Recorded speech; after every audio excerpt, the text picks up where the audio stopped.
December Progressive Exercise 17. Mr. Deputy Speaker, Sir, a discussion on the budget presented by our youthful Honorable Prime Minister is in progress in the House. I rise to present some views and certain suggestions in support of it. 76% people in this country, and particularly the rural people, have welcomed the budget wholeheartedly.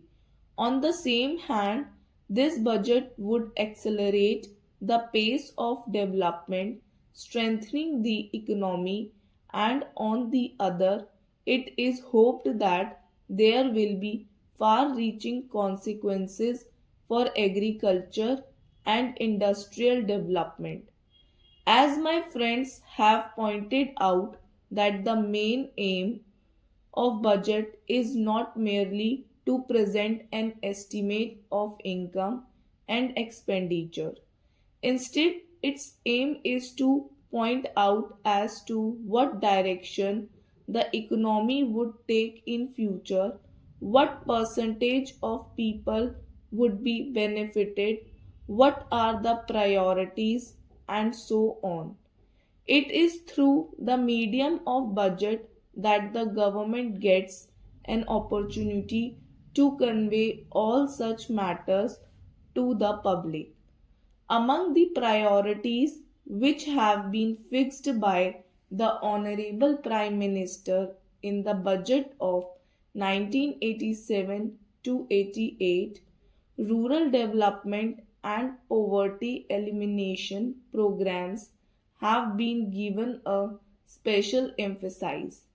The setting up of the National Commission for improving the lifestyles and economic standards of the unorganized labor in our rural areas is due to his insight and imagination.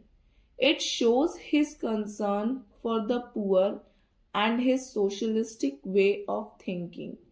According to an estimate of a national newspaper, about 20 crores of people fall in the category of agricultural labor and to whom the basic necessities of the life, that is food, clothing, and shelter, are not available even today, and they must get these facilities on a priority basis.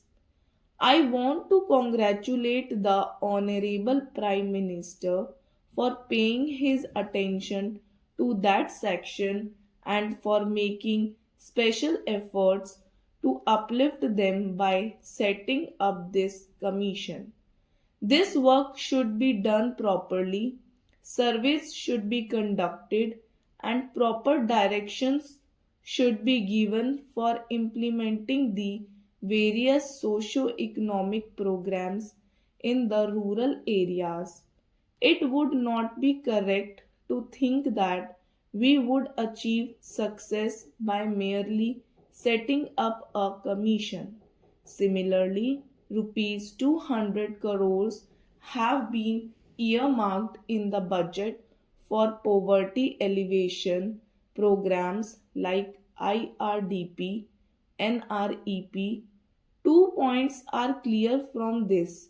The young educated people in the rural areas are going to get employment new.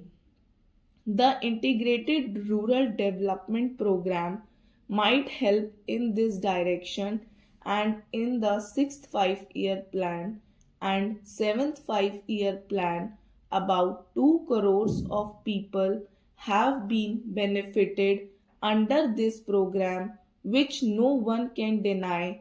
Rupees 310 crores have been allocated under IRDP, rupees 780 crores under NREP, and rupees 725 crores under RLEGP for the next year.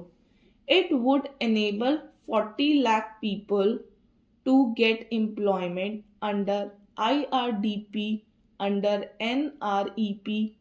More than 750 crores of Mondays will be created. It is in itself an ambitious project. I have seen the good results of it in the rural areas of my own constituency. The unemployment people in these areas have got employment, agricultural laborers have got employment. When earlier people used to get work for 3 months or for 6 months in a year and earned only rupees 4 per day, nowadays they get employment more frequently and earn rupees 10 per day as wages. The earnings have increased. Secondly, an important proposal has been made in regard to the housing schemes, and I would like to praise the Honorable Minister for it.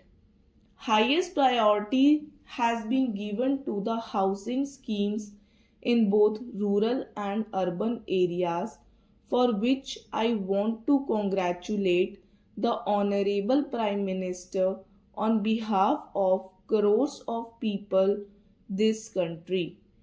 It has been lauded in all the national newspapers and in regional language newspapers as well. According to the 7th 5-year plan document, by the end of 1990, about 5 crore families will require houses, about which it has been estimated that an investment of nearly rupees 20,000 crores will be required. Keeping this in view and through coordinated efforts of the National Buildings Organization, Housing Development Finance Corporation, and other nationalized housing banks, we should ensure that the benefits of the scheme reach the lower income groups in the districts and to those who want to build houses privately or through the cooperative societies. Hence, it is a very good scheme and we would be successful in the construction sector in the future years. It would generate employment and the connected industries like steel, cement, energy, coal, and power, which form the country's infrastructure, will also prosper. Therefore, the allocation of rupees 100 crores for National Housing Bank should be increased to rupees 1000 crores so that an ambitious project like this does not suffer. National Buildings Organization has developed some very good house plans, but the designs are not easily available to the cooperative societies in the districts.